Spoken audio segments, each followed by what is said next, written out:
But hey, here we are. Second week of Low Key WAL. As you guys may be wondering where Dear Leader is, he's still held up in the jungle. He hasn't recognized that I am now in charge of We Are Libertarians. I have been recognized by 6 of the great 9 libertarian podcasts now as new Dear Leader, and he just needs to come to the fact that he needs to relinquish power. So if you see him, tell him, it's over with. Just relax. And I'm here with my second in command, Rhinehold. Good evening, everybody. And I'm also with the person who's probably going to get shot first, Escalja. Hello. In French, and fresh from his re-education camp, we actually got Hodey in the room.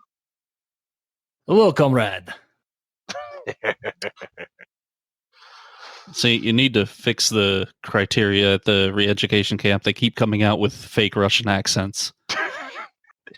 No, that's just Rocky and Bullwinkle marathon on the plane ride home. The Boris and Natasha is just so imitatable. The Rocky and Bullwinkle marathon? Yeah. There wasn't a lot of choices on the plane. They had a Rocky and Bullwinkle marathon on the plane? Well, this was the re-education camp you guys financed was not close. That just sounds expensive. I just want to make sure we're spending the money wisely and we're not using it. It was bootlegs. Okay. Oof. Good thing we didn't spend real money on that. I'd be upset. All right. So today here on Low Key, I wanted to talk about a couple of things. One, as you know, it's the Edward Snowden victory lap this week. I don't know if you guys understand or remember that it's been, 6 years since Edward Snowden dropped the massive bombshell, and nobody cares. Well, some people care, but nobody cares. People are still on Facebook. People aren't using encryption. They don't care. They're fine with the spying now. They're fine. They're fully fine. Matter of fact, they're going to use the spying attempt to go after their political enemies that they don't like. We all knew that was going to happen. They was doing that in the 50s, 60s. True. We knew that was going to happen, but it's still big with that. Yeah. But now you're sitting there and you're having to sit there and watch it happen. It's just kind of disgusting. You've always been so good about privacy, and I guess I'll admit maybe I'm the person that just needs to care more, because I think for me, and I don't use this as an excuse to breach anybody else's privacy, but for me, I'm not doing anything, so have fun. It's not for you. Then it's not for you. The privacy and all that stuff is not for. It's the people that need it.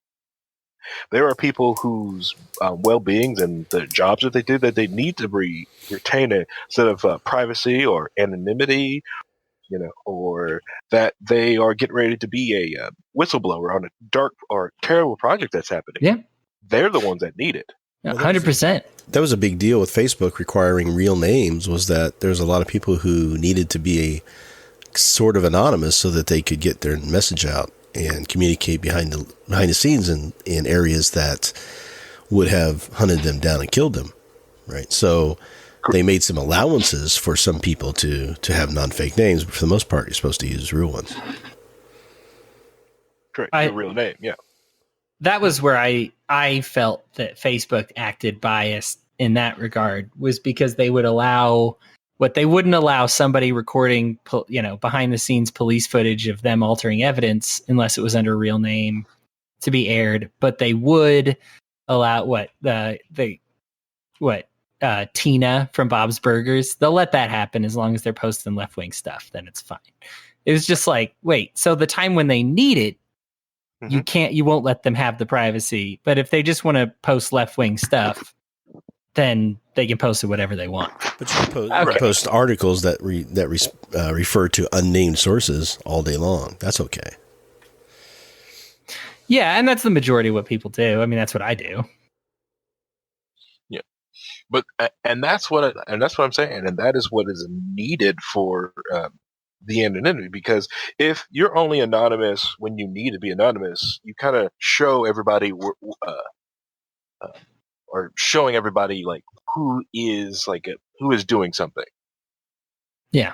It is that when somebody so basically like a lot of bad ops, like a lot of people see people on that use Tor, and how they get caught is because they just started using Tor. Instead of just using it all the time. And that's how they get caught. They download the Tor browser and they use it, and then something happens or something gets leaked. So it's like, it's that computer, that terminal right there, and that's how they get found out. Majority of the time. Thankfully, it's so user unfriendly. I have no idea how to use Tor. I'm sure I would be in jail by now if I could figure it out. It is actually very user friendly. The main problem is most people just forget to turn it on. It's just a standard operating procedure. It's if you is that where I'm going wrong? Yeah, and the best thing a lot of people mess up with their OPSEC is they feel like they're too good or they got too complacent with it, and they don't use a checklist. All right, turn it on. Check that you got it turned on. Hey, Vincent Cooper. Hey, Wicked Kender. And that's where a lot of people mess up in their OPSEC. They think like, well, I have this, so I don't need to, I don't have to worry. But it's everyone using encryption, being anonymous. You do that to protect everyone that when they need it. So that journalist that's out there hiding that, like just exposing something, or a government employee that's whistleblowing on a terrible project like collateral murder, they got to be able to release that out there without being able to be found out, because they'll suffer the consequences. Just like Chelsea Manning, she suffered the consequences for years sitting in prison. And the only reason she is because Obama, what is it, not pardoned. What did he do? Not expunged. Commuted. Commuted, thank you. Commuted her sentence. Other than that, she'd still be rotting in that hole over there. Okay? And that's why I'm a huge privacy advocate, as getting people to, because a lot of this stuff should be commonplace, and people should just use it. So, it should be built into the operating systems that people can talk to VPNs a lot easier than they can, right? So you can go and sign up to NordVPN, pay $5-10 a month or whatever, and it's put on your phone, and it's automatic, and everything's encrypted. It goes in and out of the data side of your phone, but it still doesn't stop the tracking of the phone calls and the texts and stuff that happen, right? So, I mean, that was one of the great things about WikiLeaks, was that we had a place where people could anonymously send the information they want whistleblown. And it would get out there, and it was heralded as a great thing by the left when they were doing it against Bush. But the minute they used it against Obama or Hillary, then it's the Russian front. It's like the truth doesn't have a political party or something. Uh-oh. All right. Everyone says Rhinehold's coming through really low. Hold on. See if I can get that on the mixer board. Am I coming in low now? They say you're coming in low. All right. Let's just say some more bars for me, Rhinehold, real quick. Sorry about this. Teaching hospice. Working hospice. Can you hear me better now?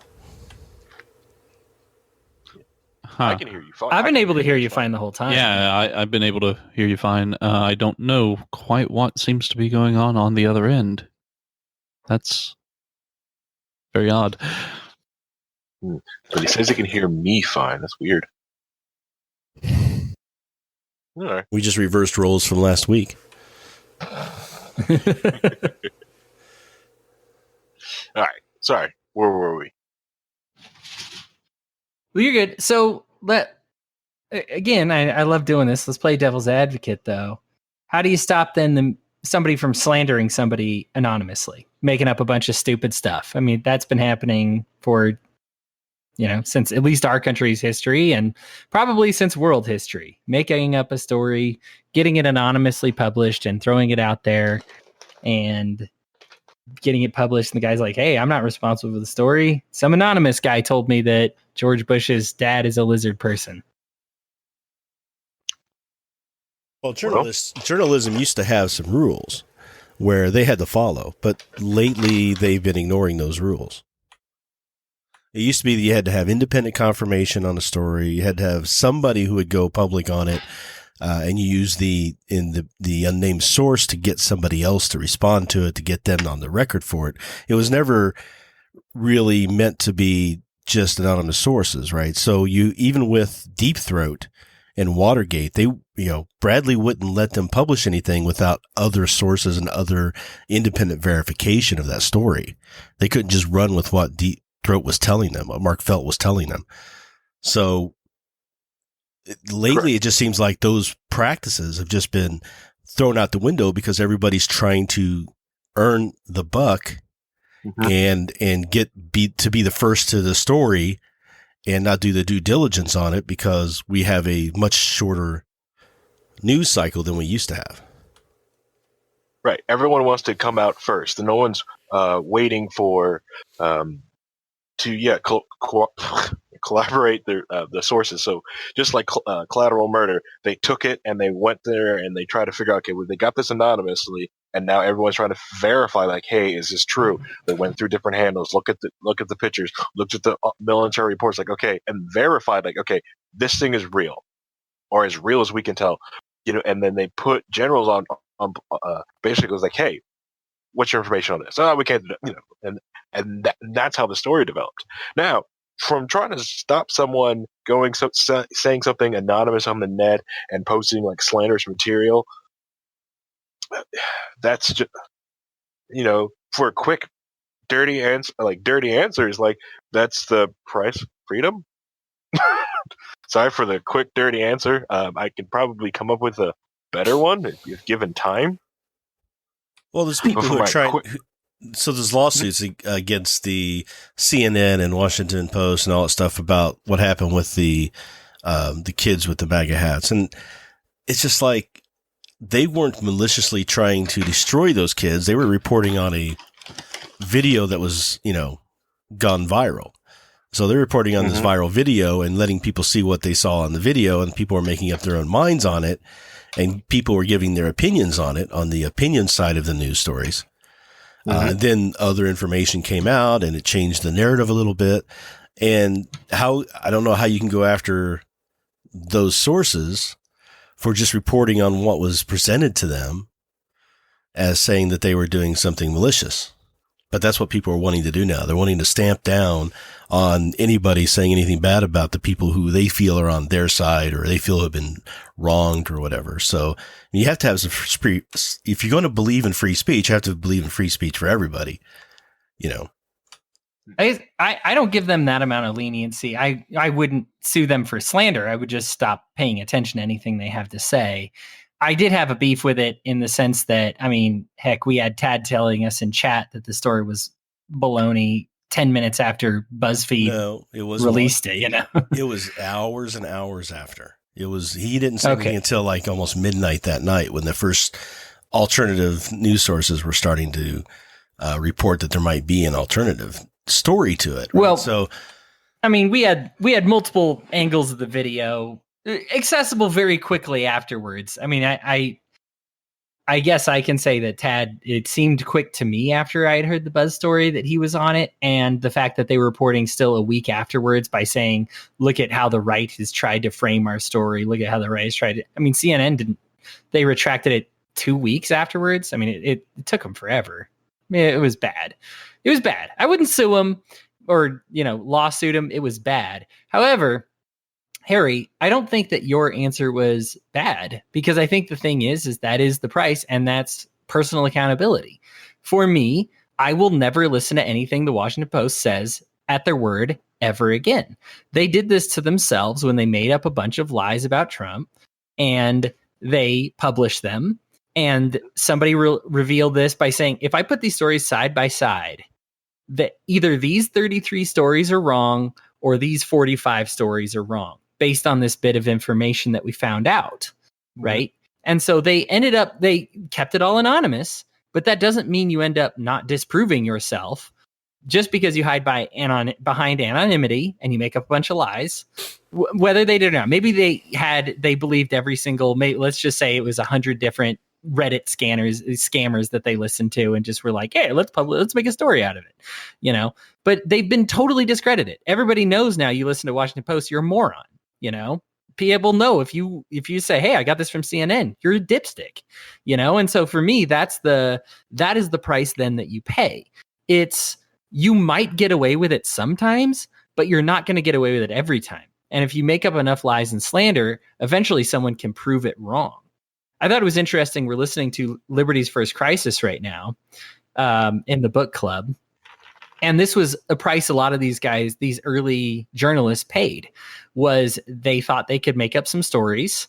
Some politicians like, actually, that didn't happen. And in fact, I have the letter from her right here that says exactly what actually did happen.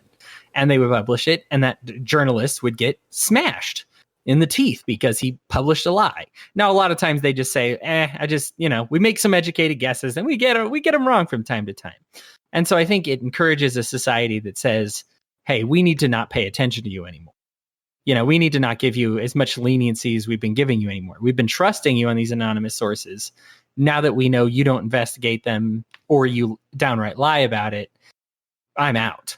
And it's tough because we live in a sheeple land. And so I think people are, I'll let you go, but I think people are willing to believe more and let it get away with it. I think instead of encouraging the media to be more responsible, I think we need to encourage media listeners to be more responsible for their media, the other way around. Well, that's the big deal, is that so many people are just going to sources that, validate their own biases. They're not looking at whether or not what they're saying is true or what they're saying is false, or is the clickbait headline really backed up by the article, and are you running with clickbait because you didn't even read the article, you just saw the headline and went with it. There's a lot of that stuff and echo chambering going on these days, and no one's being told that they're not wrong to do that. So that's where the issue really lies in there, is that we can say we want to demand better from the news sources, but if that were the case for the majority of people, they would be demanding more news sources and it would be happening. Instead, we're getting people who would rather know about Gaga Cooper or the Housewives of Atlanta, or, there's so many other stories that they'd rather hear about. They don't care. They just want their biases filled. Yeah. Right. And bolstered. Yeah. No, I'm with you. All right. Just want to say hi to Kobo or us. But the thing is, one thing with CNN and a lot of those guys is that they've been fake news for a long time. A long time. Well, I mean, it wasn't even a lot of the stuff they were reporting on. It was just some of the stuff that was just slanted. It was off. It was just offbeat to it, and some stuff was just so blatant it was almost comical. Well, it's been that way for decades, but it was never. I don't think it's ever as bad as it is now. I think now it's gotten a lot worse, but it was always bad, and everybody had their own biases. But that's been true for centuries. It's right. So this whole idea of journalism being unbiased is really a new invention from the 20th century. For a period of a few decades, and then it just reverted back to what we're normal with. We used to have the Richmond Republican or the, Greenville Democrat or whatever. They in their titles would admit what their biases were.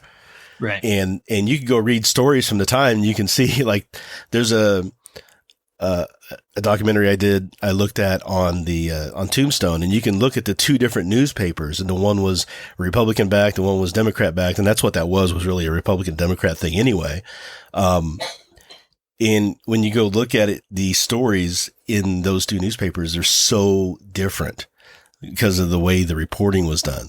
It's like two different situations happened, but they're all talking about the same event. Accountability in media, I just think is something that is just always going to be up to, you're better off bad media getting out there and the public determining it than trying to get the government to force it in there. You're going to end up with them wanting to say you have to be a journalist. You need a license to do so. You need to be identified as a reporter. You need to be, approved before your voice can be put out there as an opinion, as opposed to just spouting off on a blog and then having to, be silenced. So, oi, mate, you got a license for that opinion? I mean, that's what's going to happen. That's what people are trying to push. They were trying with the fairness doctrine decades ago. They've been wanting this because people want their message to be out there and the opposing message to be silenced, and that's whoever's in power is trying to push it the other way, back and forth every time. No, totally true. And it's been that way for forever. I think you did well by saying centuries. Again, with the book that I'm reading, that there is this Benjamin Franklin Bache who is very anti-federalist, would just post stuff and say, hey, Washington's been having all these affairs. All the women involved denied it. And in fact, many of them had never been in the same state with him at the same time and were able to prove it. And so they'd go to him and they'd be like, why? And he'd be like, that's the way I lean. Like, that's just, the bias you're getting. So really, like, it's not one of those problems. And this is in, 1790. This has been a problem for centuries. It's not one of this modern, because we have social media or because we have this or that, it gets around. Bad media has been a thing for forever. By the way, the National Association of Broadcasters is on the top 20 lobbyists. Let's see here, $229 million last year paid to politicians. I just looked it up. So yeah, paid out to politicians to try and, again, what you said, get licensed so that people like, frankly, us are quieter, Correct. And that's the other reason why the FCC was a pile of gigantic dicks, is because they restricted a lot of the ways news outlets back in the day used to make money, was controlling print, radio, and broadcasting. So the FCC would control which frequencies you could use and would rent those out. So you could stop certain messages from getting out just because, hey, they can't talk to anyone. The power of the internet has allowed many different quote-unquote news organization or opinion piece people out there to take news, digest it down, and give like nuanced talk to it, or just to break things down. So most people will go through an article, like look at it, rip the bias, be able to rip the bias out, or just be able to see a mass of different news articles to go like, okay, I can look at 45 news articles of the exact same story and be able to somewhat get a truth. And in the past, you couldn't do that because you had 4 channels, probably like 3 or 5 radio channels to listen to, and they're all probably saying around the exact same thing, depending on what bias you have and control, and you were placed in that box, a government box of information. Yeah, before cable, it was ABC, CBS, NBC, and that was it. And they all would pretty much say the same things and report on the same stories in the same way. It was not a lot of variation. I almost feel like there is cycles in that regard. Like we go from the National Enquirer being like a fringe paper to being like the main event. I guess I feel like right now we're in a swing, and maybe it is because social media a little bit that things like are crazy. But we got to remember, Dan Rather in this environment would not have been fired for what he got fired for at the time he got fired. He made up a story about George W. Bush. He would be the number one anchor on CNN right now had he not done that. And he didn't CBS. He didn't CBS even make the story up. He just ran with what he thought he was told. Sure. Well, and his guys warned him, hey, maybe you shouldn't do it. And he was like, no, let's do this. We got to be early on it. And then it ended up not being true. So, there's some, how accountable is he for saying we want to get, if this story seems credible, let's put it forward. Oh, oops. Oops. It ended up not being credible, but I went with it like it was. My bad. I think in this environment, we would take a my bad from an anchor and not even think twice about it. We'd just be like, oh, well, he admitted he messed up. Heck, BuzzFeed originated the MAGA hat kid, and they're like, yep, we screwed that up about as hard as we can screw it up. And people are still watching, people still watch BuzzFeed, So I think it cycles a little bit. We're just in a cycle of kind of being cooler about letting people lie right now. And eventually, I guess eventually we'll be sick of it, but we'll see.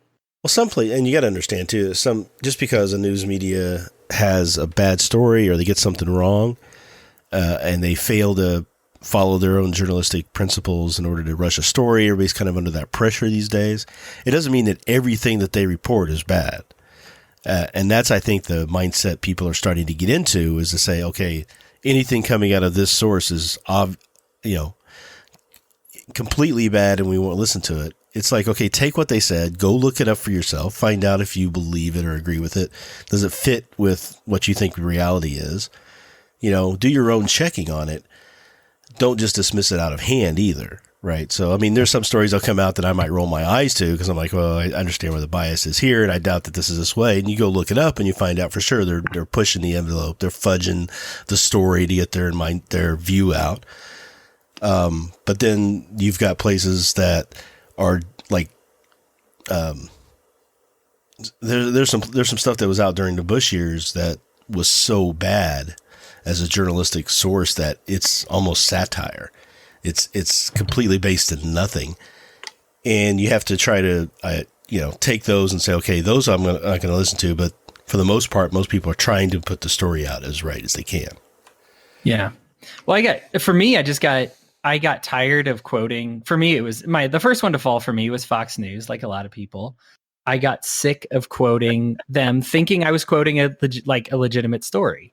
Mm-hmm. And it ended up not being true or being severely biased or very selective with facts, I guess we'll say. And I just was like, I need to stop quoting them because I will look stupid when it happens. I think or if it doesn't pan out that way. So I think, I don't know, it's hard because I don't want to dismiss everything. And even I will still use, I think you have to go like reporter, journalist by journalist or reporter by reporter almost. Mm-hmm. But I wish that I knew more of the reporters individually. For me, it's easy. Like you said, it's easy for me to blanket BuzzFeed as just being fake now, because one guy chose to do a really bad story on something that he knew better than to do and spin it his way. And it's probably one person. It's not every single person at BuzzFeed. Most of them probably lean that way, but they aren't liars. One guy is a scumbag, not all of them. But it's hard because now anytime I say, oh, look what BuzzFeed released, I'm going to take a deep breath and be like, is it true though? So I don't know. I think because I don't know enough about the reporters, we don't have journalists on We're Libertarian. It sucks, but we don't send a guy out there. I don't have a reporter who saw it. So I have to trust the news. So when the news lies, it really pisses me off. Like it's one of the most egregious things for me because I have to report. They are my reporters and I'm the interpreter. And so when they report something bad, it makes me look bad and it really makes me mad. And there are places out there that do follow the reporters around and show you whether this reporter has also been involved in other stories and things like that. No Agenda does a really good job of that.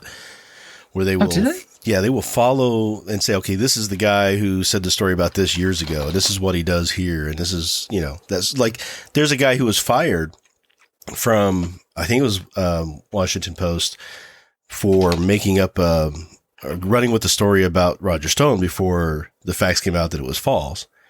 And he got fired for it. And then he turned around 6 months later and was hired as the news director at MSNBC or something like that. I can't remember exactly where it was, but it was one of those news organizations. Now he's the director there. And it's like, you guys didn't learn anything? He was recycling this guy who it was a problem before for someone else. Right. So, right. I think I remember that story because I think Washington Post even threw him under the bus by saying, hey, of our, it was like 83 anonymous sources in the last month, 53 of them came from this guy and we're letting him go. So I understand the anonymous source thing got out of control, but it's mostly him, Yeah. And you're right. Like when you said like Fox News let you down, I remember when CNN let me down, like watching, like having news come in or selectively added, like they selectively picked facts. I think one of my favorite one, or the Indy Star. Like to me, I liked print media. For me, I always thought that if someone took the time and effort, especially in this day and age, to put pen to paper or printing paper, right? This had to be research. This took a while, so you might as well make sure this is the best thing that you could put together. Well, even that gets wrong sometimes. Indianapolis, I think the Indy Star, when Indy Star did that whole food desert thing in Indianapolis, and then it stinks when you watch a news organization that you did trust. You watch them do that, but all that does is, one, should reaffirm that you are reading this article with a critical mind, and you're critical thinking as you're reading this article, so that you can pick up these things. Yeah. So at first you can be pissed off, but it's like, okay, at least I know I'm actively reading this thing, not just glossing it over and just reading a headline. Yeah, I just need to do a better job. Maybe, Rhinehold, I guess I got to get with you afterwards and find that list and talk about journalists that we can trust. Because I remember once, it was actually CNN when Obama tried to kick the Fox reporter out of the conference, and the CNN guy stood up and was like, you kick him out, I'm leaving too. And Oh, and they took it all back and they said, no, never mind. Everybody can stay. But I remember being like, I had like so much respect for CNN after that. And then it was all gone. But I think that's because it's not CNN. It's not Fox News. It's this guy. It's that guy. And I guess I need to identify who those good journalists are again. I have no idea now. Well, I think the best journalism I've been finding is on The Intercept. And even then they get a few things wrong here and there, but for the most part, they source everything and do a really good job of finding out the details. And I usually kind of start there first on any type of, if I read something in somewhere and I go look at The Intercept and they've got a wholly different, take on it, then I can go, okay, let me look and see and start putting things together. But I learned a long time ago to do that. I mean, I used to write for Watchblog, and the whole point of Watchblog was to have Democrats, Republicans, and independent libertarians all on the front page together, three separate columns. So when you went to the page, you saw stories from all three mindsets, and it was us writing. It was opinions, but it was still us writing these articles. And you would see an event happen, and you would see the left's version of it, the right's version of it, and the libertarians' version of it, all on the same page, and then you could start seeing the differences. And that's when that's when you start noticing that. And then Real Clear Politics does that, where you go to their page and you'll go down the list of the op-eds, and it's like, here's a left source, here's a right source, here's a left source, here's a right source, and it's they're all saying like, this is a good thing that this has happened, and this is the most horrible thing that happened, and they're talking about the same thing. So you can get both mindsets, and you start reading them and putting together your own opinion based off of each side's presentation of the story. Yeah. Well, I think people push for unbiased, and I don't know that that's achievable, because I think if it's just stats, I mean, there would be no news story. It's not a story. It would just be, here's a video clip or here's a statistic, and that's it. And so I like the concept of saying, here's three people, all admit their biases, all see the world in a different way, and here's how they see that world. Harry, what you said about written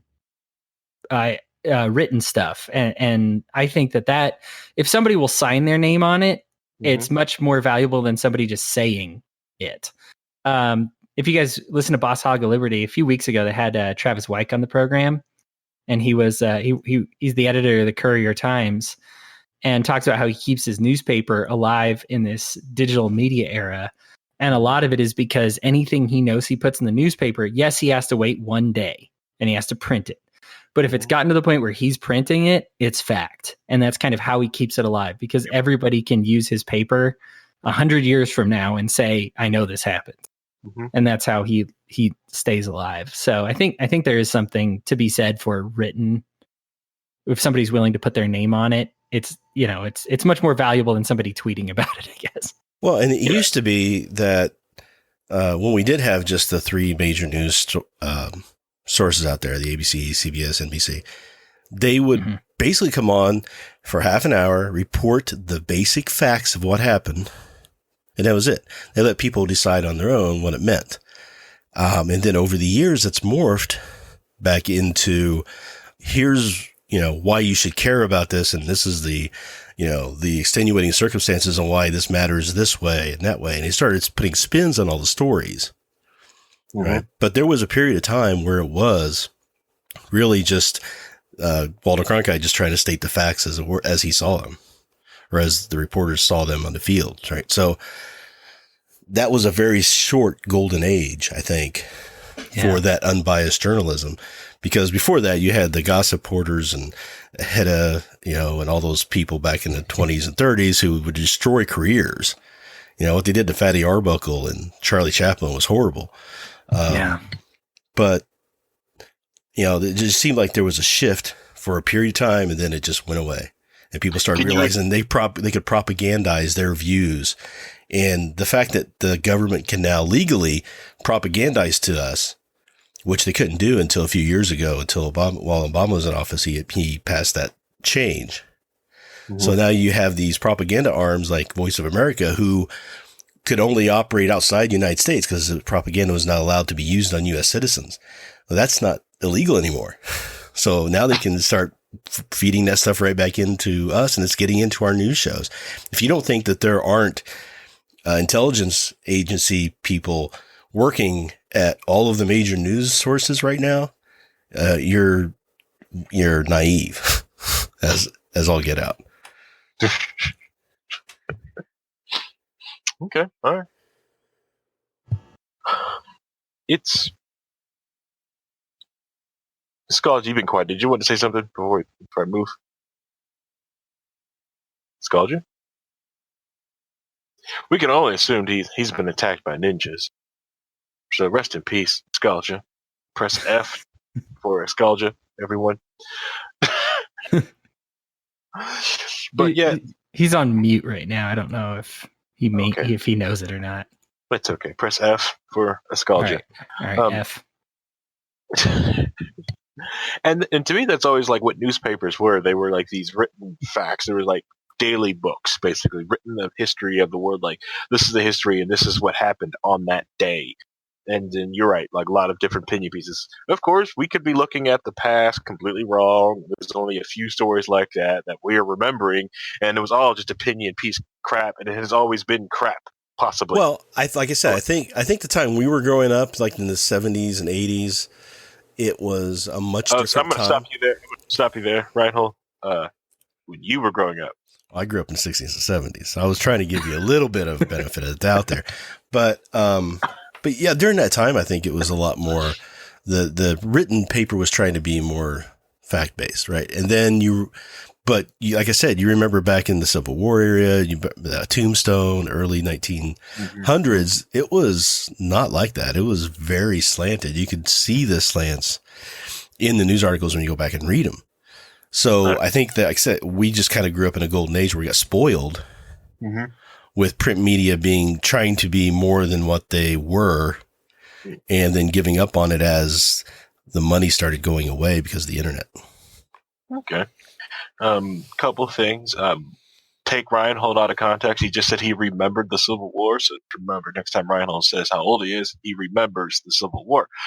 The other thing we need to know is, Rhinehold, can you briefly, just very briefly, talk about Charlie Chaplin? What do you mean that the media? I don't know about. Sorry. The only thing I know about Charlie Chaplin is just some of the comedy videos that I've seen. So what did the media say about it? Well, it was partially the media, partially the burgeoning FBI, or with what's his name? I can't remember his name for some reason. The guy who was in charge of the FBI for so long. But he was just getting started. Yeah, used to wear women's clothes. That was the old saying. But so what happened was that he was Hoover. J. Edgar Hoover. That's it. Yeah. So he was just getting started in the Bureau at this time. And, so there was a concern about people being socialists or communists at the time. And Charlie Chaplin had said some things that he was like, he said he felt for Russia because Russia gave up so much during World War II, to help save everybody, and things like that were said. How he felt that we should owe them that, and it was taken to say, oh, he's all for communism now, and he's like, no, that's not what I said. But they just started twisting the things he was saying, so where it got into the FBI, where they were looking for a reason to kick him out of the country, and on top of that, he had some issues with some women who were, of younger age, as it were. But he got accused of being somebody's father who he had never slept with. And the courts were clear that he had nothing to do with it, but they still, because of the pressure and the media attention at the time, he was ruined and made to pay support for that child. Oh, wow. For 18 years, whatever. So, and then when he went to go back to England on a trip, his passport was pulled the day after, and he wasn't allowed to come back in the country. Somewhat similar with Fatty Arbuckle too. That was just a crucifixion in the media. Yeah, Fatty Arbuckle was accused of killing a girl at a party that he didn't know, was nowhere near around him. But the sensationalization of the story was so big that he was found guilty. And his career was over. Oh no! I thought they. Did he find him innocent? I thought he hung. Yeah. After 2 trials of hung juries. That's right. Yeah, that's right. On the third, they finally found him innocent. But His I mean, at that reputation point, was everybody. ruined, yeah. Yeah, I mean, and at the time, and it's funny is people, Fatty Arbuckle, I think, is pretty much dead to history for most people.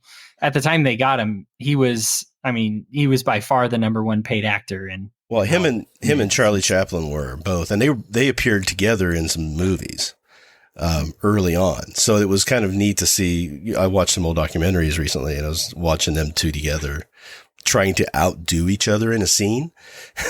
You could tell they were ad-libbing the whole thing, and they were just trying to one-up each other, and it was hilarious to watch. But, I think him and Charlie were both like the number 1, number 2 back and forth for a long time. Yeah. He was making $1 million in 1920 a year. So that's something to think about, right? Oh. Yeah. I mean, Babe Ruth was looking up to him. That's a big cash.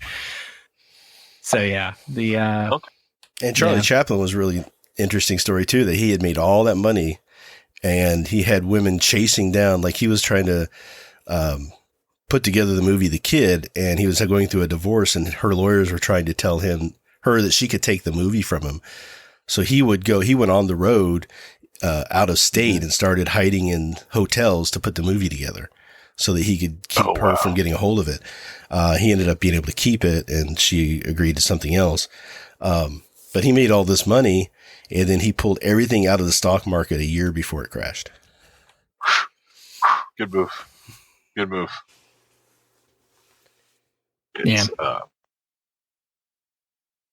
1920s actors. You knew Low Key WAL was going to get hot.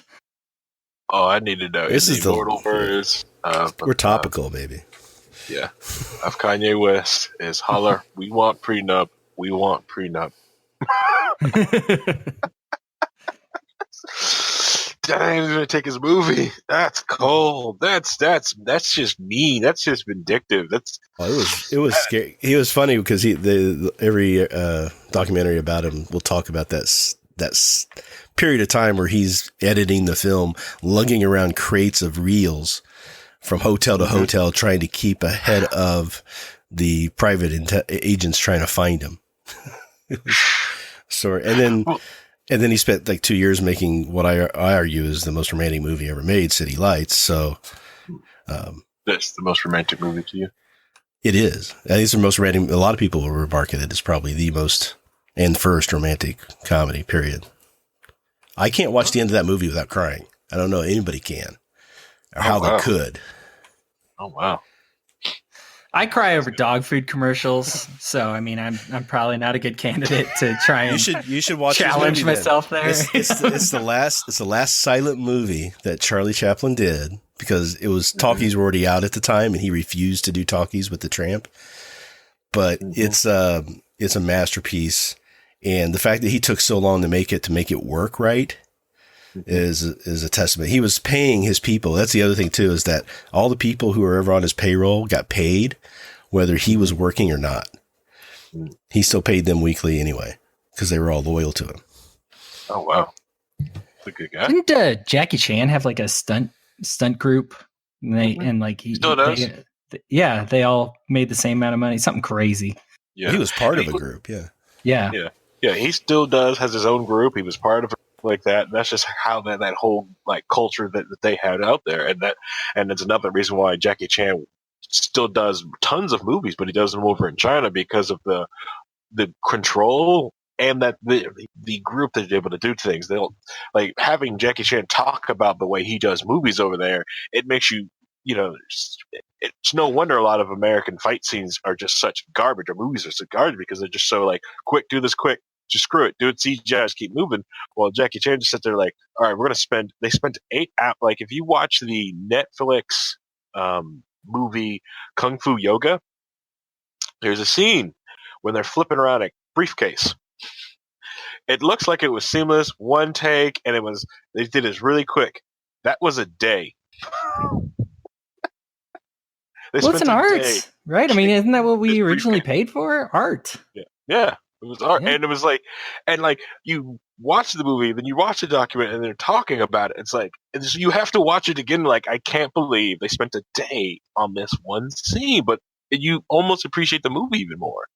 That's like hearing it, but like with Charlie Chaplin. He was having problems in City Lights. If you've seen the movie or you're going to see the movie, there's a scene at the very beginning that hinges on a blind girl thinking that he's rich, and he couldn't for the life of him figure out how he was going to make her convinced that he was rich, right? And he spent a year just baffled over trying to figure this out. He'd take after take after take, just working it through. Then one day he was in his office and he heard a door slam, and he's like, "Oh, that's it." Getting out of the car, slammed the door. That made it work. And if that didn't work, the movie doesn't work. So he was dedicated to finding that. And the girl who was playing the blind girl, so she spent months just sitting in her dressing room reading books because she had nothing to do. But she was still getting paid. That's how much the art meant to him. He financed all of his movies himself too. wow, He never borrowed. I'm That's kind of cool. glad I'm really glad I, poked this lead that was buried and uncovered all this about Betty Arbuckle. So I really hope a lot of you guys go and look it up. Hopefully, anyways. Just remember, get that prenup. This is from the autobiography of Jeff Bezos. Things that you need to learn from me. No, snaps. The cover. Section on how to take a pic. Yeah. No matter what. Well, no, it's kind of different for Bezos though, because she was there, she was working for him though. She got the startup money from her parents, right? Right? Yeah. Yeah. That's a completely different story. Yeah. That's Oh yeah, I'm just taking a cheap shot joke. I know, and I feel bad because then I kind of like just walk through the joke. And that's really part of the problem is that you have the situation where you have women who are just after a guy's money, and then you have women who legitimately gave up everything that they could have been and wanted to be in order to support her man to go do this thing, and then he gets tired of her and moves on. She deserves something. So then you have to go on an individual basis and say, okay, is not, you can't make a blanket ruling and say, all women get half every time. You really kind of have to do it case by case. Mm-hmm. Mm-hmm. If you want to see how unequal the government applies justice, look how far they will go to trace petrodollars and try to get justice for those. And then look at how little effort they will spend on domestic dollars and trying to say whose was whose. They're just like, I don't care. They just don't care. But there's, hold on, I don't know if you ever seen the little blog post called "The Unknown History of Misandry." It is a great, how can I put it? It is a different look at history inside the United States of just some of the, it just kind of like just turned, it's just different part of it, just unknown talk, the way people talk about different things, and it'll adjust you a little bit. It's weird. It is different. I will drop it in the Low Key WAL chat for anyone who wants to check it out on the Discord. It's different. I recommend the read. I'm not going to pull any of it up right now because a lot of people how can I put it? There's sources and categories and stuff you can research on it. It is just, it just shows to me, it just gives a different aspect, because when people talk about how awful men can be, well, you know what? Humans are awful creatures. A lot of people screw people over, just like any guy will screw over their wife who's giving up their best year for them and help support them, got them through med school and leaves them for just a secretary. That's awful and crappy. But that's another thing, and also understanding that relationships can ebb and flow into different things and different parts of attraction. Different things are just lying in communication with each other. You want to know about some of the really sick things people can do? There's a song by Jonathan Colton. I love Joko. Called "Gonna Make You Cry," and he even said that after he got done recording it, he was sick to his stomach for recording it. And it's about this guy who's in love with a girl, but she doesn't like him back, but she's friends with him. So he's going to spend all of his time to try to win her love, with the sole purpose of when he finally breaks her and she falls in love with him, he's going to make her cry and treat her like dirt and dump her and everything else just to get even. That's awful. That's all. It's just like, there's people like that, though. There's crazy people out there. Yep. All right. And it's hard to talk about gender issues without taking a side or starting or seeing it as sides, I guess, because it just becomes so. I think it's hard to not feel personally attacked on one way or another, and so it becomes. I think for me, it's been a journey to even where I'm at right now, and even then, I don't know that I do it right, because my brother, who's very keen on these issues, will be like, "Hey, by the way, when you talk about women like this, discuss it like this, and not like what you did on the show." And I'm like, "Oh, okay, I'm sorry, I didn't think about it." Well, it takes time sometimes to see things from another person's point of view too. So when one thing that really stuck out with me a long time ago is I was just starting to date my current wife, and she had a wreck, so she took her car in to get worked on, and she went in to ask them some questions about it. And she would ask the guy the question, the guy would then turn to me and answer. Oh, yeah. And I'm just I see that. Dude, yeah, working in restaurants, I see that all the time. Let me tell you what she wants. Or she'll start to order and he'll be like, she wants the number 3. And I'm just like, well, my wife would prefer me to order for her. She tells me what she wants. That's and I do fine. order, but I wouldn't do it without her, asking me to do it. You know what I'm saying? Or stop her. Right? Yeah. It gets crazy. But well, you talk about relating. I think it's hard because I think it's hard to not feel attacked. I know for me, a term that I used to use all the time was the nice guys finish last thing. And it's because, now hold on, hear me out here. It's because I was in college and I was trying to date, and I guess I was some kind of incel or whatever, and nobody liked me. And I'll admit it. You know what I mean? I was looking for a relationship, and everybody else is looking for a good time and not really a relationship. And I would go and I would try. I'd try at bars. I'd try at my Bible study. I just try, and I'm working on finding, I worked on finding that connection. And ultimately somebody that I cared about, like a friend. I'm not just trying to date anybody, I would be like, oh, this person, we have a lot in common. Let's see if something could happen here. Would end up banging some rando in the bathroom and then crying about it the next day later. And I'm there picking up the pieces. And that's what I meant by it, and she never owed me sex. I never, and I feel like that's how it always comes off. It does. But I just was, but that was my first assumption. I will say, I will be truthful. That was my assumption. No, and I understand why, because that's whenever you see it, whenever people take the screenshots, it's some beta, whatever, trying to guilt some girl and being like, give me nudes. No, nice guys finish last. And it's like, what? How I used it was always, here I am, I've got my life together. I am a homeowner. I'm trying to do all these things, and I know this is kind of Great Gatsby. I know you can't earn somebody's love. I get it, right? I get that.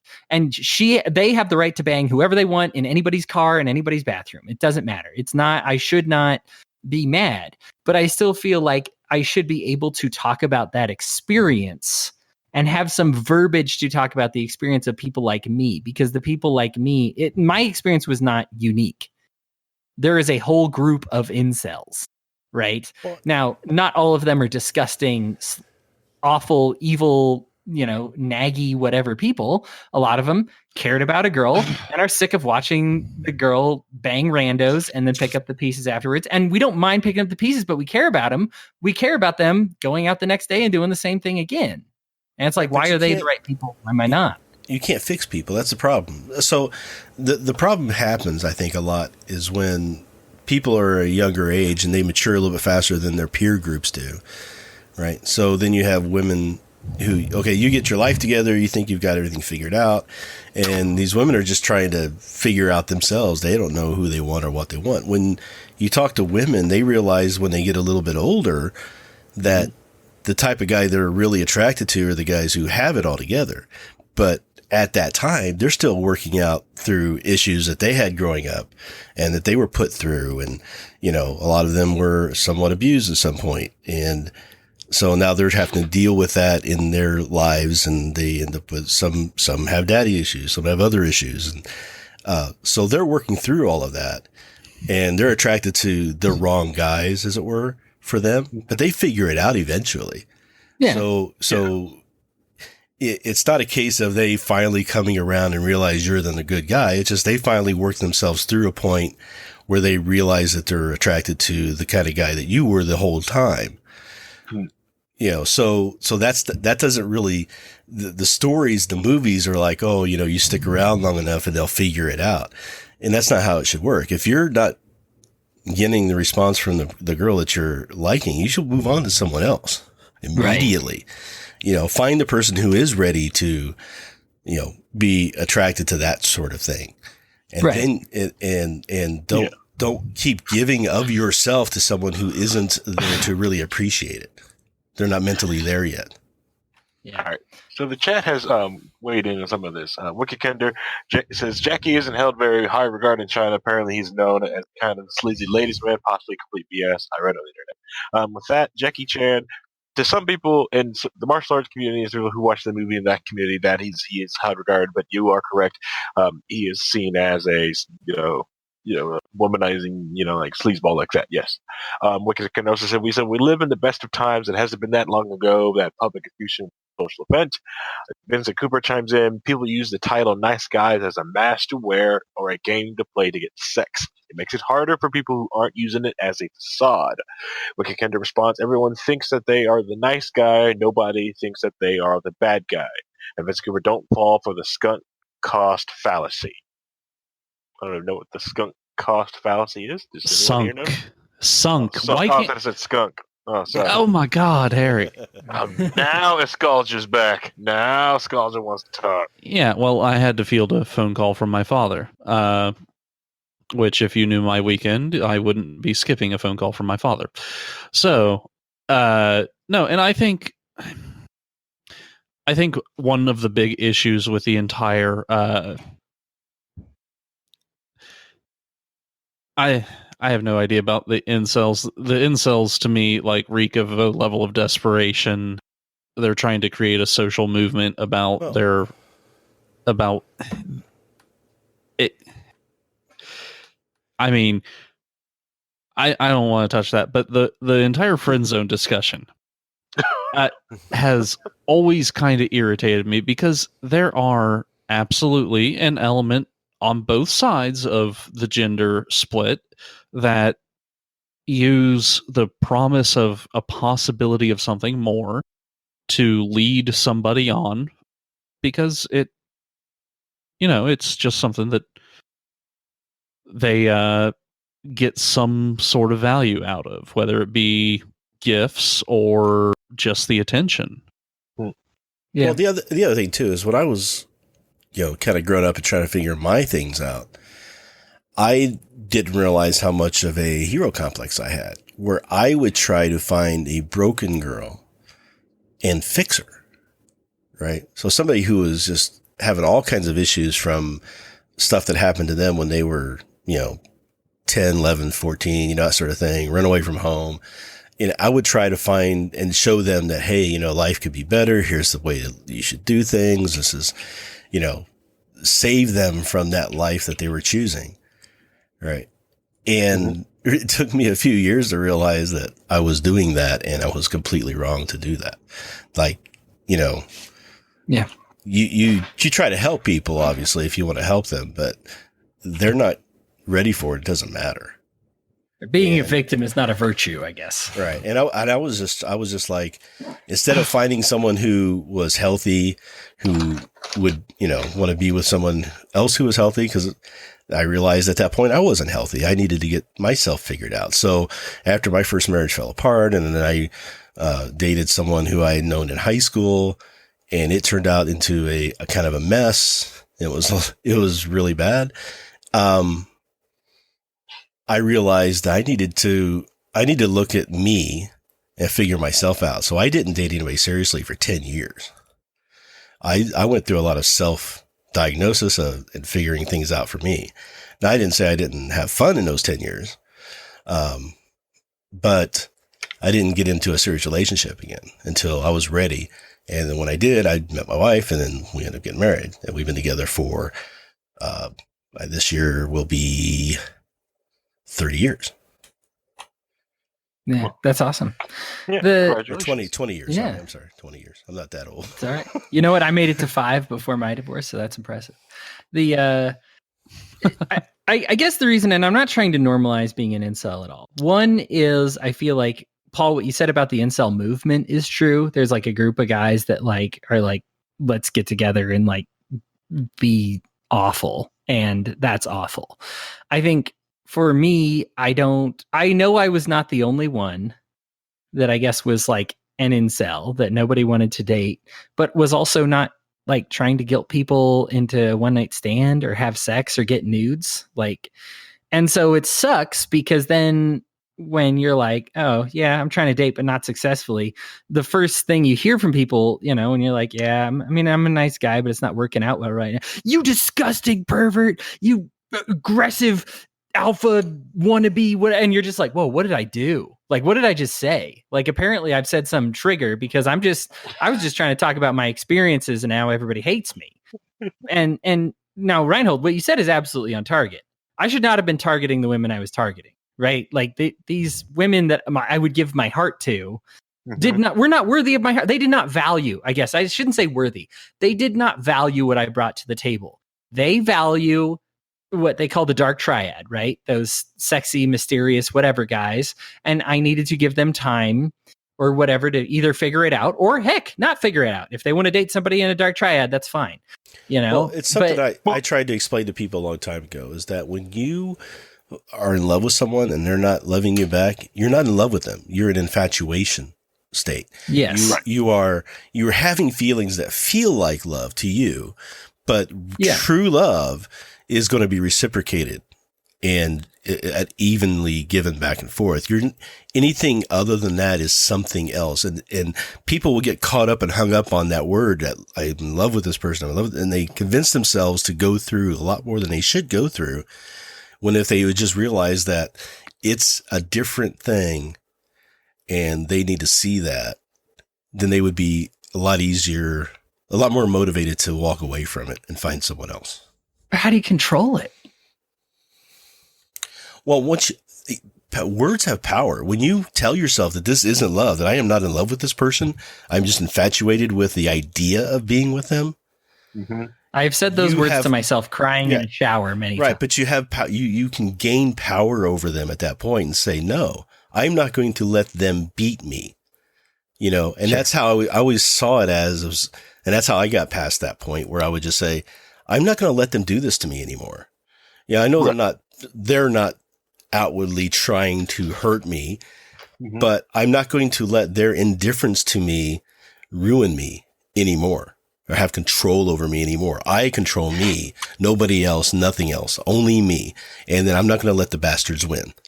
And that phrase, not going to let the bastards win, has helped me through a lot of things that I had to work through my life. Because I grew up with bullying issues and all kinds of things. And I gained power over all of it by realizing that the only person I can control is me, and letting other people have control over me is wrong. And I have to give myself the control, and how I respond to things is all on me. I've said the exact same things to myself to get myself over different things. The other thing I also say with a lot of young men, which a lot of them won't a lot of people will brush this aside, but they have to understand that just like males also have, you have hormone imbalances. You will have too much testosterone at some times, and you will, it's not that you're loving. It's just that your hormones are wanting something that this person is putting off, and that's what you really want. That's it. I was dying for consistent companionship. Yeah. I mean, it's sad to call myself incel because that implies that you're going after sex. I wasn't going after sex. I wanted a relationship with somebody. I wanted somebody to love me. And that's why, and one of the different things would also affect like men is that the lack of human touch a lot of different times. So a lot of ways that men get human touch interaction is by being in a relationship, because men for some reason don't like touching other men. They have issues with it. Like I have no issue like if men hug me, I don't care. And I get issues like when when some guy's like, "Hey, is it okay?" I'm like, "It's perfectly fine. You can touch me. It's okay. We're friends. We can touch each other." It's so that's a lot of guys who feel like they're depressed. They just can't get this woman. They chase this person. I tell them, you know what? You know what will really help you out? How about some nice, gentle exercise? Pick a Brazilian Jiu-Jitsu class. The main reason for the Brazilian Jiu-Jitsu class and why you see a lot of BJ gets kind of happy is because they get a lot of touching. Granted, it's all male touching, but it's human touch. And that human touch will help spark endorphins for you and get that need that you get an exercise, you get your human touch out there. So when you're ready to be out there in the space, when you're ready to try to court or get a partner, your emotional need of physical touch has already been made. So now you're just trying to make it an emotional. Yeah. Hope that made any sense. No, absolutely. That's to me as a martial artist.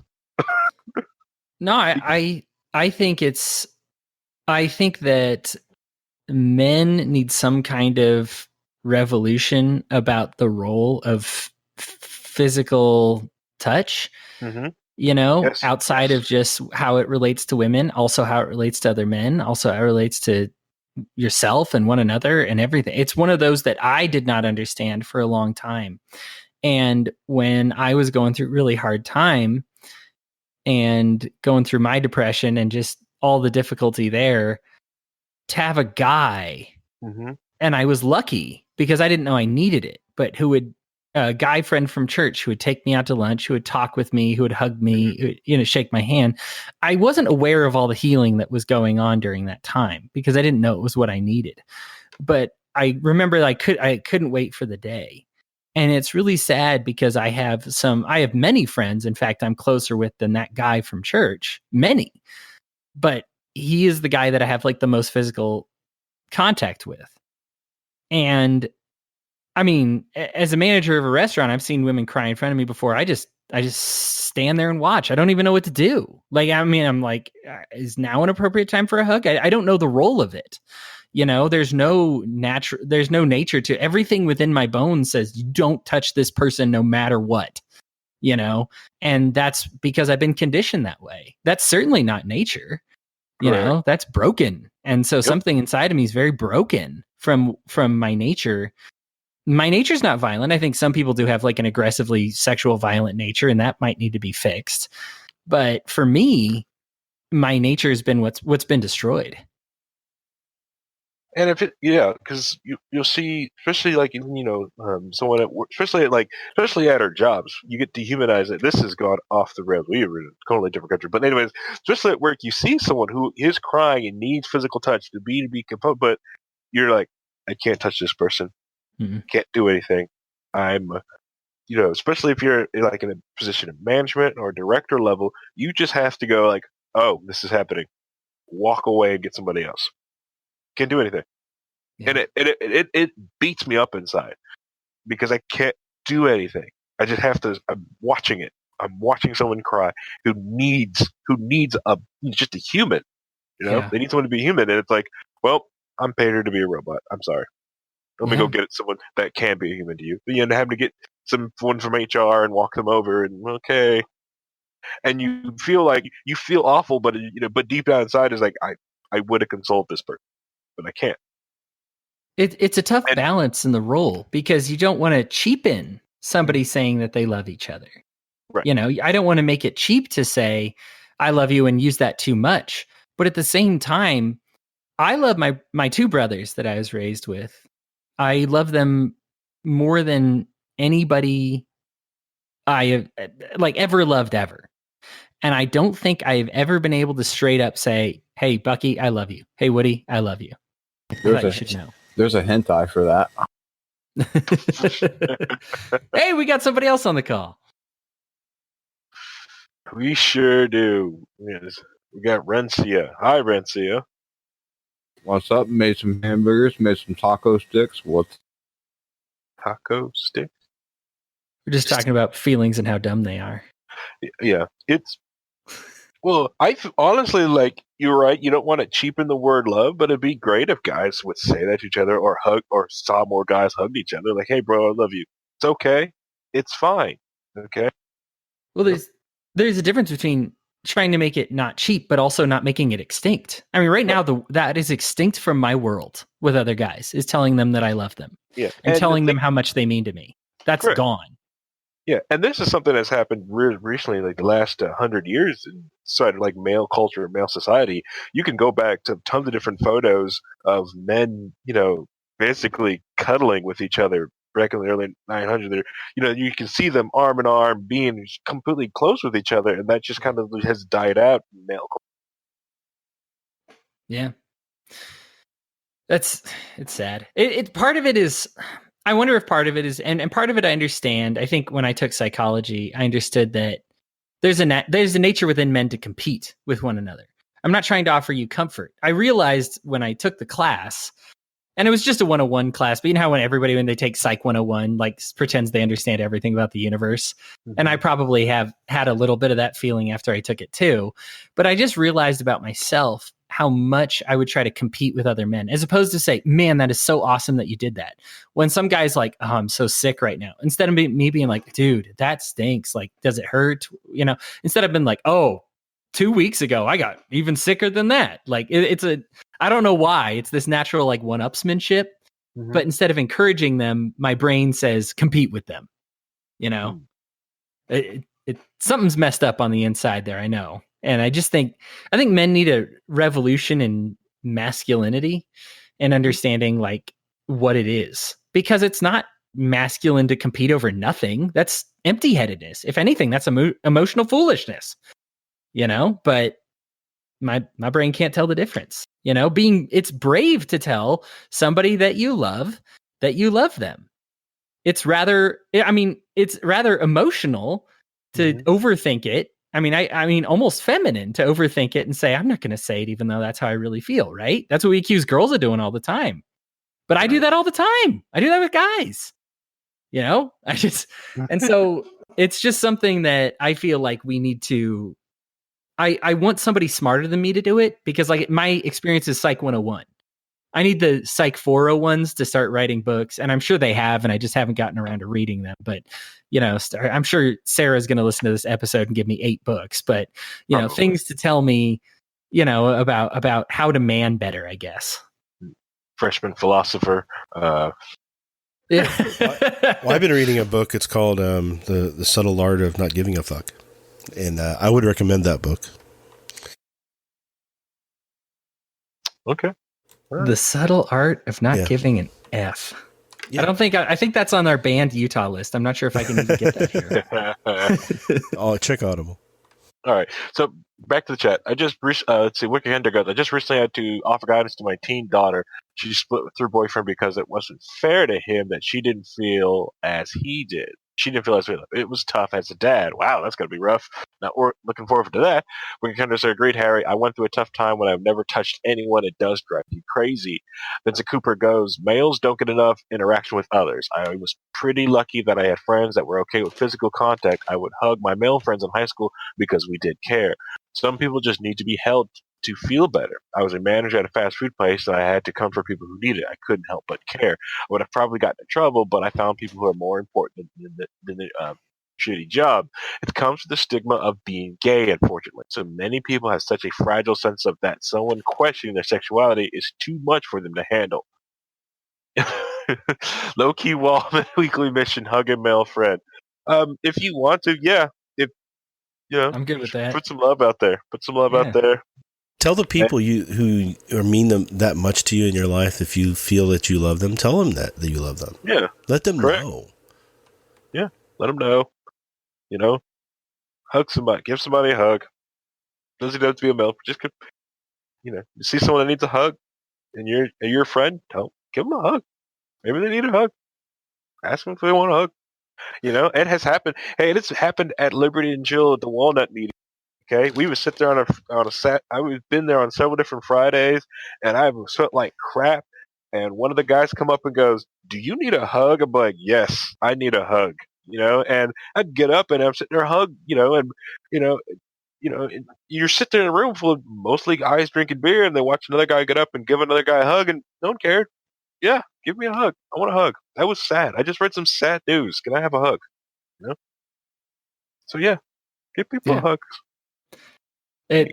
We talk about me crying during dog food commercials. I mean, I'm tearing up even thinking what I would say to the males in my life that mean a lot to me. I can't even I wouldn't be able to do it in front of them. Maybe I can write them a letter. I would have a tough time. Be hard. That'd be hard. Yeah. Well, life is hard. I say get over that, man. Just realize that what you're going to say to them might mean as much to them as what it means to you. And you're just returning what you're getting from them back to them. Mm-hmm. Yeah. Yeah. Yeah, I probably do. Oh, man. Yeah, that'd be hard. That's a tough challenge. That's a worthy challenge, but that's hard, man. That's hard. Oh, wow. Well, here's what happens, though. I'm going to tell you right now. You get to be my age, and you realize that the people who mean that much to you may not be around another year because of the situations that we're in. Mm-hmm. You learn, you say it when you can, because there's going to be a time where you can't. That choice will be taken from you, and you won't like that at all. Yep. Ouch. Good point. Good point. Yeah. That is a good point. No, I mean, hourglass isn't on my side. I know that. I don't know. I guess it's that dumb-headed part of me just hoping that I'll get a few extra grains, you know? Well, and if you do, I'm going to steal them and put them in mine. Plan on making it to at least 1,200. At least. The very minimum 1,200. What, years old? Yeah. Oh. Yeah. I'm going to. Are you talking about, is this because of technology or this is the keto diet? I don't know. Either way, I just want to make sure Methuselah's record is shattered. I just want to just whoa! Well, and loser! They say that you can't live forever, and I'm like, well, just because somebody hasn't proven that you can yet doesn't mean that you can't. I know. I'm going to live forever and not pay taxes. And then, for my final trick, I will divide by 0. The universe will then fold in on itself, and the Big Bang will start over again. Gee, thanks, Harry. Oh, you're welcome. Welcome. Now I'm watching a video of a boat being tugged underneath a bridge very, very closely. But that's besides the point. Anyway, yeah, free hugs. Don't be afraid to show you care no matter what. These are things from the chat from Toe, Boater R Us, and Vincent Cooper. So, can I get a hug? You sure can, Rencia. You can have a hug. So, Harry, did we dispel the rumor that we're just a bunch of sissy men, low testosterone alphas over here? I mean, I think we've done a good job of dispelling that rumor, right? Yeah. Well, yeah. Well, anyone there's a lot of people for some reason. I do a lot of things. A lot of guys. It's like, well, that's not very manly. I'm like, all right, can you take apart a motor and put it back together? No, that's very manly, but I can. You know, yeah. I can build a wall. I can bricklay. You know, I know how to use a backhoe. I know how to do all this stuff. You know, to a lot of people on the outside, I'm pretty freaking manly. But but I enjoy going to get my getting manicures, pedicures, and I enjoy getting a facial. I actually got a facial last weekend, so get over yourselves. Yeah, it's just Not people with this really warped sense of what being a man means. And I think being a man Right. is being secure in who you are enough that you can be everything that you are and not try to hide away any part of it. And that means your emotions. And I'm sorry, but men have emotions. If you don't have any emotions, then you're a sociopath. You need help. Yep. Oh yeah, and I had to get a facial last week because at work, I was up on top of all the disgustingness, which is the ceiling at work, and it was just awful, disgusting. It was just lint and like ink. It was gross, and the only thing I figured that would get that out of me is steam. Steam my skin, get it out. Wicked Kendo goes, "Hey, I got that high tea. Thanks to Alex Jones. I'm, super, super high tea. My tea's off the roof. My tea's so high, Umbrella Corporation chases me around." I got it. Thanks. Yeah. Just Captain America. I think I got that one. I'm That so one I got. confident in my masculinity that I can put a chair together and it's put together half-assed, and I still just like go, yeah. I will say that is Rencia put a chair together, and all three of them have fallen apart. And had to be repaired. There's But- times it can go. Yeah, sure they were. Anyways, that being said, I want to play. All right, before we're going to get ready to wrap up, I want to play this video. I wanted to play this video. I'm just going to play this quick 4-minute video, okay? Because I thought it was very impressive, and then we'll stop it, and we'll wrap up this episode of Low Key WAL. Okay, guys? Video I'm playing is from Mox News. Sheriffs in multiple states refusing to enforce unconstitutional gun laws. Pretty cool video. I thought it was, anyways. If you're like my kind of weird, okay. So sit back, relax, and hit the wrong full screen button. Yes, it's from Fox. Yes, it's Fox News. But please bear with me. Are you guys ready? Cool. Playing it now.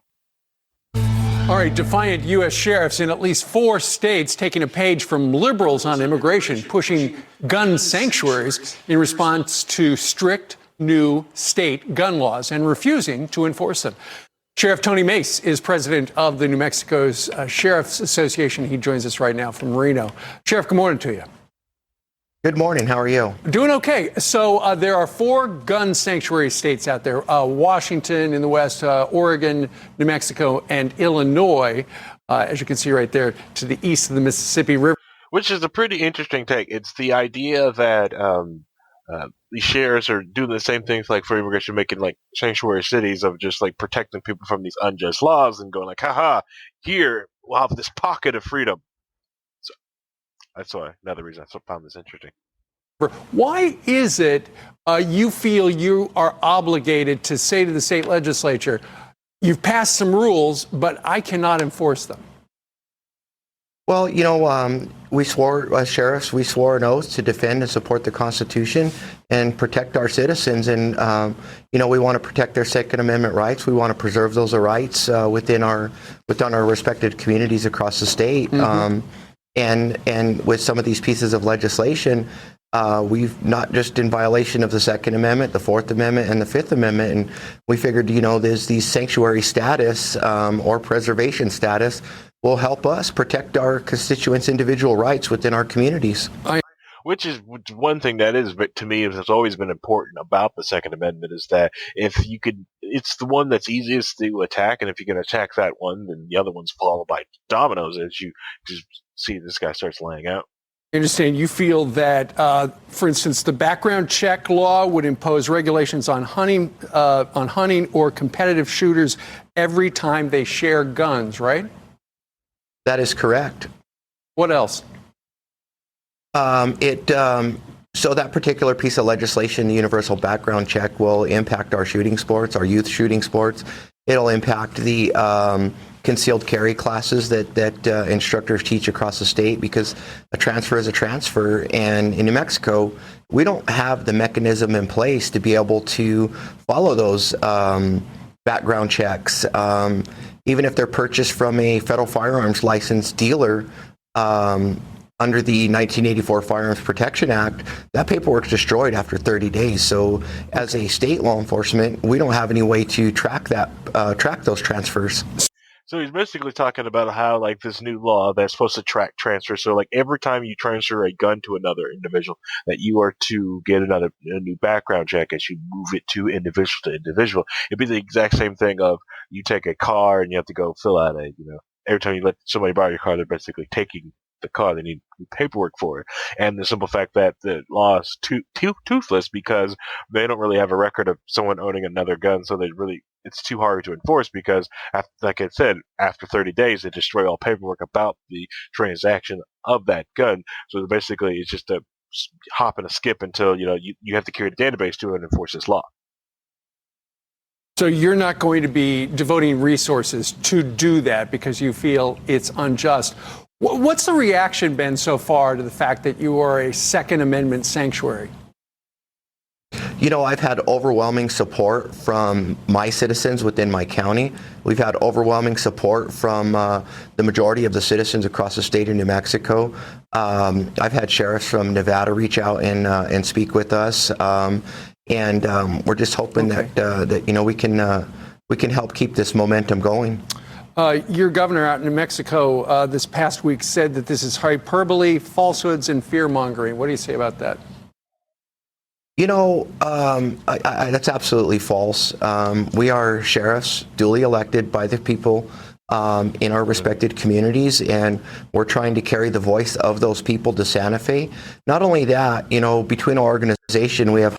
And that's the other thing when it comes to sheriffs, unlike police, they don't have their job for life. So they're just this police cabinet. Sheriffs, they're elected. They actually have election seasons to go through to get different things to be able to for them to work on things. Hundreds of years of law enforcement experience. We're the Office of the Sheriff. We're the one that's going to be responsible for a lot of these pieces of legislation should they be enacted law. And, before it becomes law, we should be brought to the table and look at these pieces of legislation, see what's going to work, see what's not going to work, see what's going to actually impact the criminal element within New Mexico. And that's the other thing that you get within that they're on the floor, they're understanding that. All right, so it is one of those pieces that, how can I put it? It's when it comes to all this, to me, it's main reason why, especially here in like they did in Indianapolis, diminishing the power of the sheriff, only having them over the prison and making IMPD and controlling everything. It's because the police chiefs was an it's massive election appeal. You could go out there and announce that. I think I heard Rhinehold wrestling. Rhinehold? Was that you? Rhinehold? It was not me. Oh, okay. Was someone else that wanted to? Okay. All right. So, and that's why I thought it was very interesting on this whole take of creating the sanctuary, like basically the same thing that would take. So it's the same idea that you can use the 10th Amendment to stop unjust laws coming in from the federal government. You watch these sheriffs, it's like, you know what? You can make your laws anything you want inside the major metropolitan areas, but here in the rural communities, we won't enforce that, which you see a lot of it happening, especially in the rural communities, that the major cities will try to enact these laws and push that out there and outwards. The same way, like in Illinois, they get it really annoyed because Chicago controls a lot of different controls the majority of the politics that's happening in there. And well, they don't want guns up there, but in rural Illinois, they do want guns. Here in the chat, we've got Steaming Your Skin. I got called Michael Jackson by Toboters, and he said the F word and the NRA. Toboters also like to say, I would like to see states say a gun built states say a gun built in our state and sold in our state cannot be subject to federal law. Yeah. Actually, generally, in order for the U.S.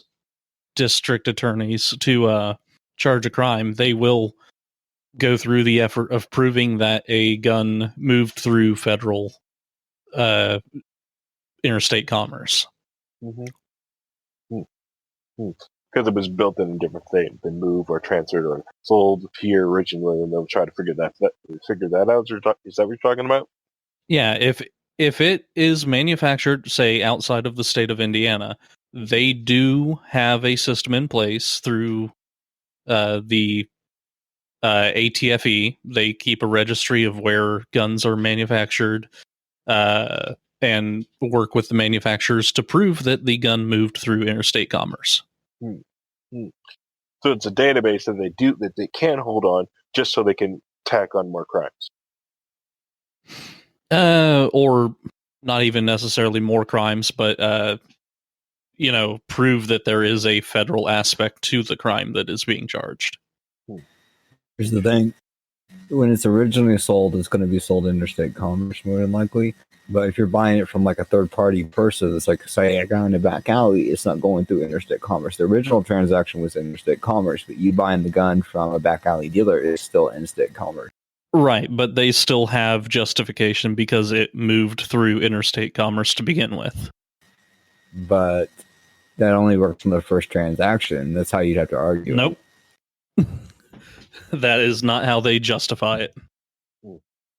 Well, they justify anything because, like, they're going to sit there and say, well, it's originally was that like 10 years ago it was manufactured here, but it's been traded in state for like the last 6 years. The reason like they're not going to see it like that because that's a literal interpretation of the law. Like, literally, it has to be sold at this moment across the state line to basically view it, and that's when you get into how the judges are going to rule. Are they a strict constructionist or a loose constructionist? Are they going to really just say, okay, was it really sold over state law this time, and look at it case by case, which is harder to find a judge to do that.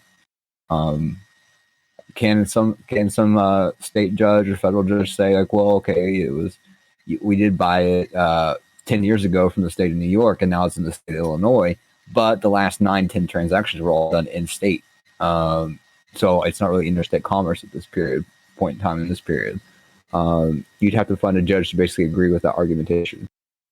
Well, the thing is, they're going to look at it as interstate commerce regardless, because there was that fact that it was manufactured, say, in New Jersey and moved to New York. There isn't a statute, just like with a felony conviction barring you from owning firearms. There isn't a time period at which it stops being a felony or at which it stops being part of interstate commerce. Yeah, and then even then, if I want to take it even more literally, right, I'm going to say, okay, well, it's interstate commerce.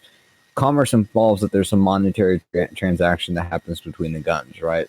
So if I'm a New York gun dealer and I'm selling guns, I'm selling it for cash profit, then it's an interstate commerce issue. If I'm selling a burrito and tacking on a free gun with it, the gun wasn't part of the commerce. There's no money gained off. There's money gained off the burrito. It's a $500 burrito, but the gun was just given away as a giveaway. It's not like pertaining to any sort of commerce. It's just a benefit package to buying the burrito.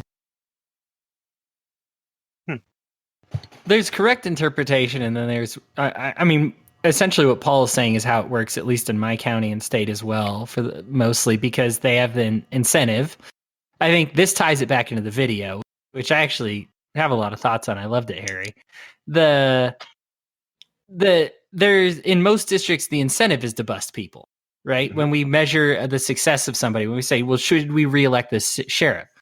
Correct. Or this DA? Well, what was their conviction rate? What laws did they punish? How hard were they on crime? How hard, Right. And I think it's an interesting switch. I hope videos like this catch fire because I think it's a way for us to judge the quality of our sheriffs differently than how many people they threw in prison. I mean, we got Kamala Harris, who essentially has built her whole reputation on being tough on crime and really hard on the drug war, and she was one of the most successful, probably the most successful, prosecutor of all time, at least in San Francisco, as far as the war on drugs goes. But she was judged purely based on this. How many people did you throw in the slammer for drugs? Good job throwing that many people in there. Whereas if the county's values say, I don't care about that. Like, how many dangerous people did you arrest? How many rapists did you convict? How many rape kits did you process? I mean, we sit decades on rape kits in Chicago. You know, you will wait over 10 years to get your rape kit processed in a big city, while there is a cop on the street that's pulling people over. If we get the county to understand priorities better, they can shift that around. And suddenly we say, I'm no longer judging my sheriff based on how many convictions he gets on drugs. I don't care if they were doing it or not. Right. I love the fact that he's all over his rape kit or these rape kits, these real crimes, these burglaries. Wouldn't you guys love it if your car got broken into and they actually like brought somebody with some freaking dust for fingerprints or something? Like, I mean, my goodness, they've got 1 million people out there handing out these tickets all over the place for cars that are going too fast on a street where it's dangerous to go slow, for goodness sake.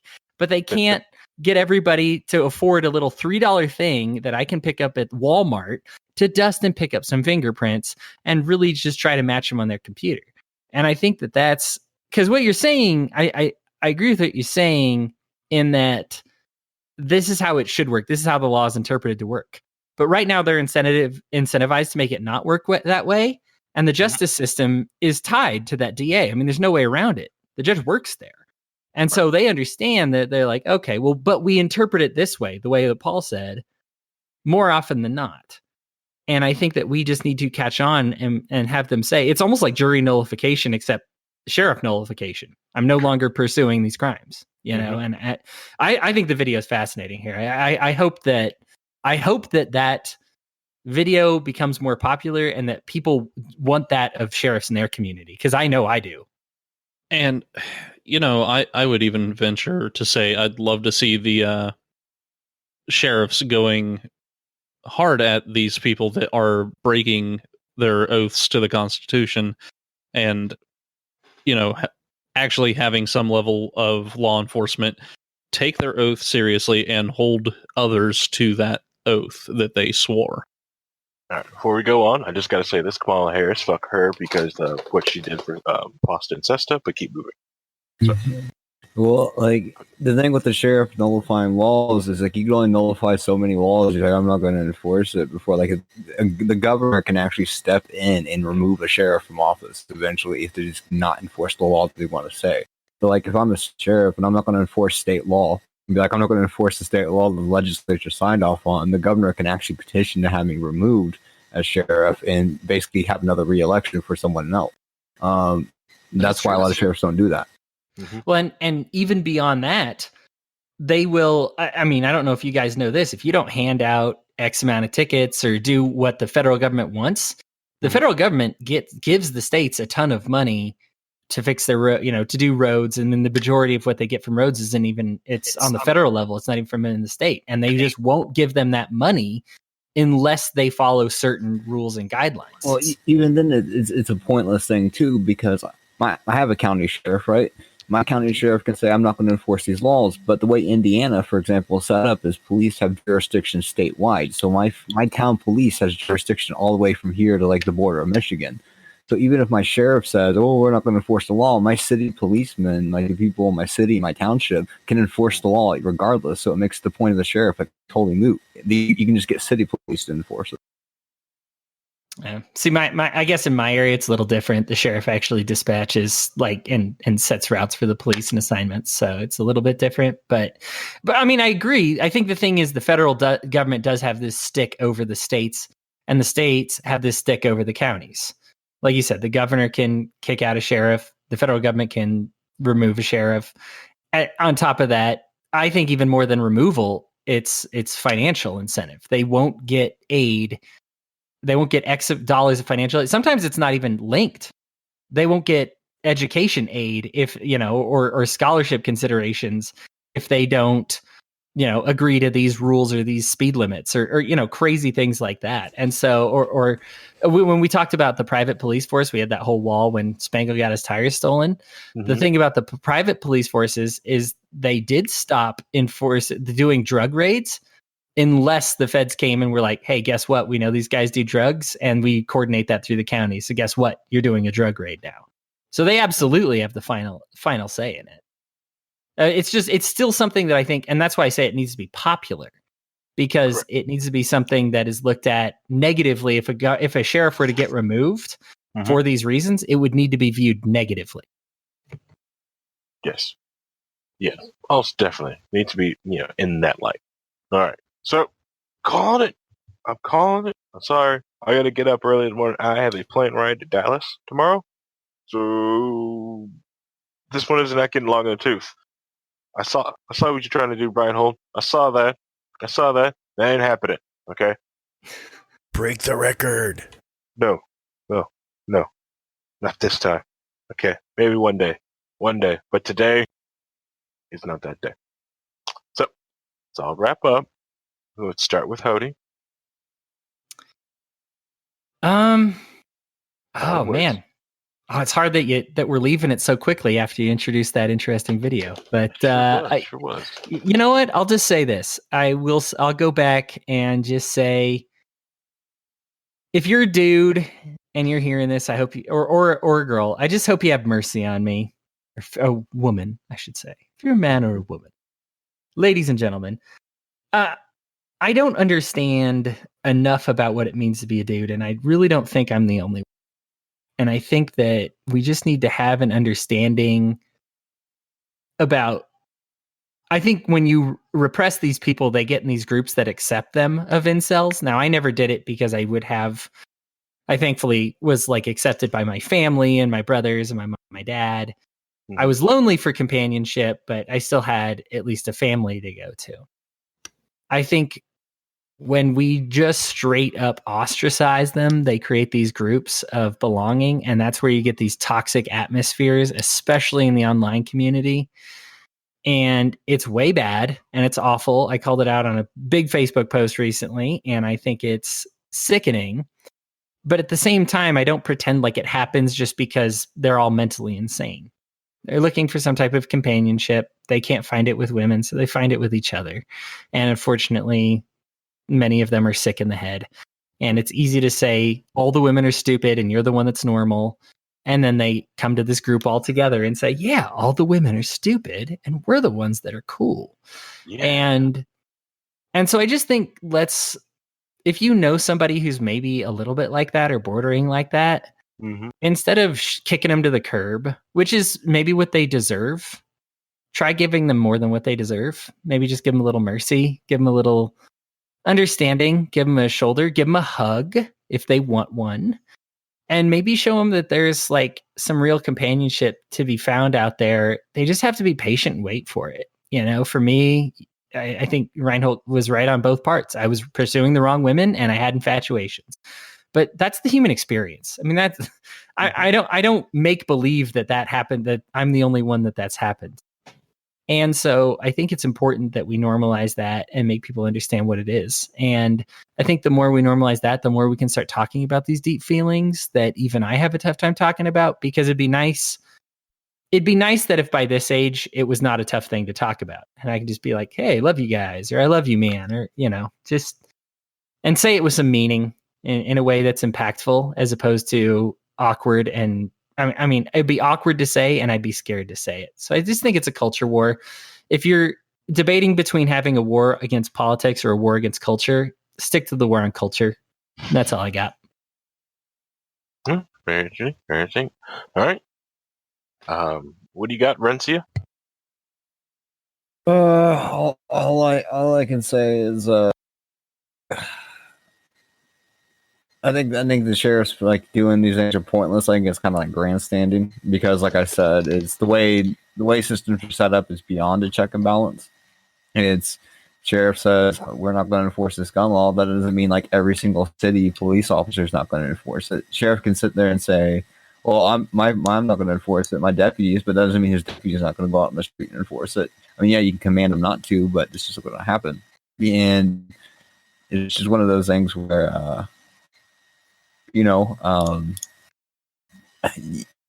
just have to eliminate just the hierarchies of police force in here. Like I said, here in Indiana, my city police can enforce the law all the way down to by the United States, or not the United States, but Indianapolis Airport, and pretty much throughout the state.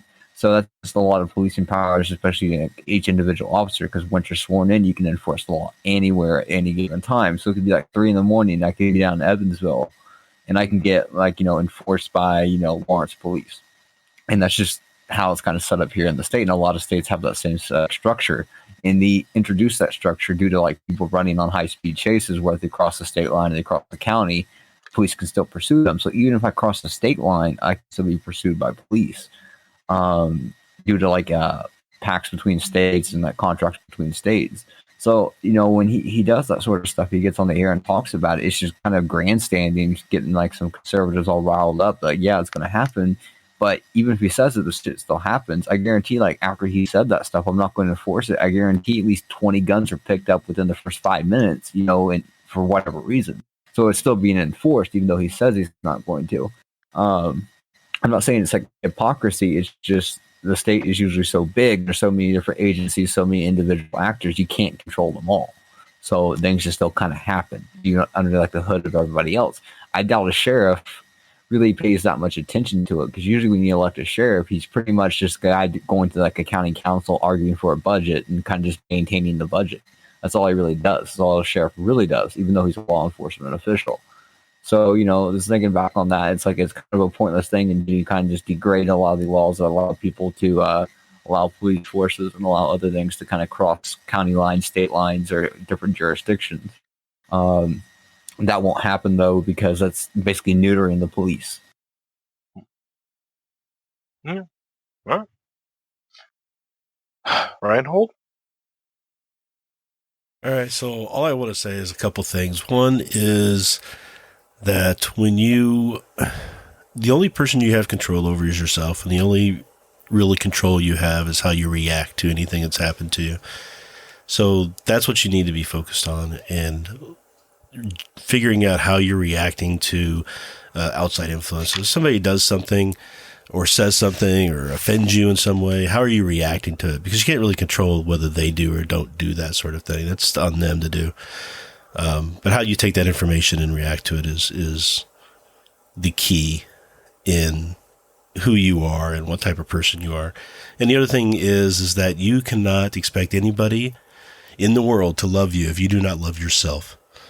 So the main thing you have to do is focus on finding out whether or not you love yourself. And if you don't, why not? Is it rational? Is it something you need to work on? Is there some things you need to change? Or do you just need to accept yourself as who you are and love you for that? Because if you can't do it, then nobody else, how can you expect anybody else to? And that's really it. All right. Well, looks like I'll finish it up here. First off, Kamala Harris, F her on Fox and Sesta. I really feel like, that it's, that's hurt a lot of different people. And I hope they understand that, that the government did this to them, and that was, the parties of anti-freedom did that to that. And they understand that when they go to vote in November.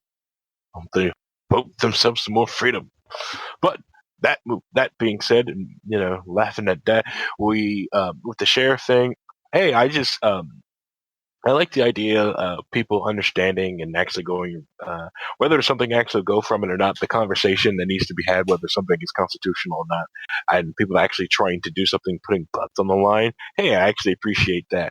And watching different states try to get away with different things, especially like when New Hampshire used the 10th Amendment to get rid of the stupid federal seatbelt law, which is the only state in the union that you don't have to wear your seatbelt in. Fun times. But the other thing, I'm going to touch on too, is the physical touch thing. If you have friends and they, and you guys it's all consensual, and you guys it's okay. Hug each other, get in some Brazilian Jiu-Jitsu. If you're feeling down and depressed right now, trust me, do some wrestling, some Brazilian Jiu-Jitsu, help some people out, get to a yoga class, and have the person just, and help each other out and touch each other. Trust me, it'll blow your mind, like how much physical touch you're just missing, and will help you concentrate and focus and get you through just having interactions and meeting new people. And I remember because majority of the physical touch I get is just from my wife. most guys, I don't get physical touch from most guys. Just the way it is, and that's why sometimes and I'm not saying like I just crave guy touch, but it's just more of a, this realization is just like, hey, the most physical touch I get is just for my wife. So like sometimes, and that's why I like rolling with people, doing BJJ, just showing people different things, because it's that physical interaction, that touch, the human touch, the personal nature of that, just you feel that someone's out there. There's so much for me. The other thing, and then the final note I will say, NordVPN, I don't really know about that VPN that too much, and I really don't trust VPN companies that you give all this money to have them, you don't really know if they're not scanning logs or not. You don't even know if they're selling your DNS information. You don't even know if their stuff is good or not. Pretty much crap. Pretty much crap unless you do it yourself. So, anyways, that being said, this is Low Key WAL here on this Monday, the 5th of March. So, everybody, say bye, everybody. Bye, everybody. Laters.